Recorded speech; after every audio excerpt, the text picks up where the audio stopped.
Have you ever said, "I'm sorry," but it felt like the words just bounced off the other person? Or maybe someone apologized to you, but it didn't feel genuine at all? Apologizing is more than just saying the words, it's about connection, understanding, and action. Today, I'm breaking down the secret formula for a real apology that actually rebuilds trust and strengthens your relationships. By the end of this video, you'll not only know how to apologize like a pro, but I've also got a bonus tip at the end that will take your apologies to the next level.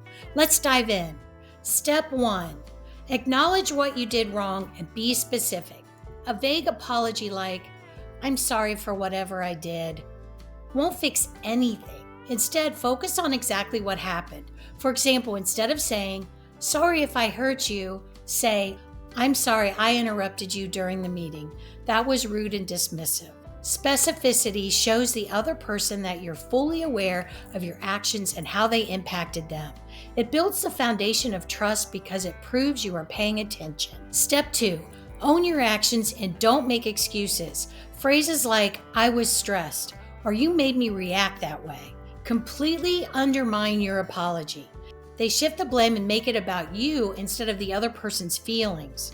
Instead, take full accountability. Say, "I was wrong and it's my fault." This not only shows maturity, but also reassures the other person that you're willing to take the responsibility. Step 3. Show real regret by acknowledging the emotional impact of your actions. It's not enough to say, "I'm sorry." You need to dig deeper and say something like, "I realize I made you feel undervalued, and I deeply regret that." Regret is about empathy. It's about putting yourself in their shoes and understanding how your actions affected them emotionally.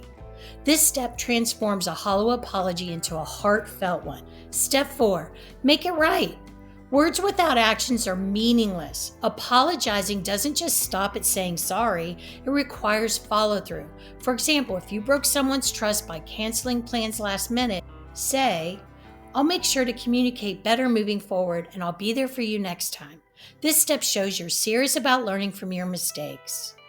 Hey, if you're finding these tips helpful so far, don't forget to subscribe to Marica and the World. I'm here to help you navigate real-life relationships with practical advice and encouragement. Let's grow stronger relationships together. Step 5. Give them the space and time they need to process. Even most heartfelt apologies may take time to sink in. They may still feel hurt or need time to rebuild trust, and that's okay.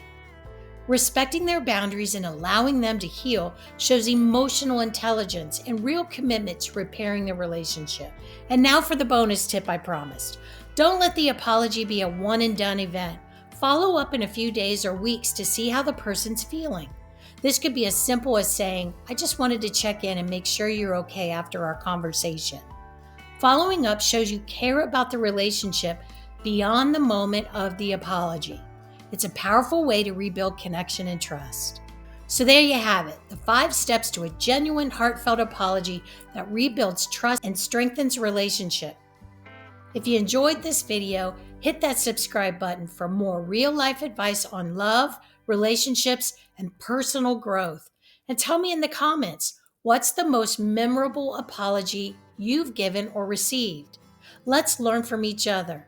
Check out this next video on why it's important to understand the 5 love languages of your family members. You'll pick up some additional great information on how to communicate with them. See you in the next video.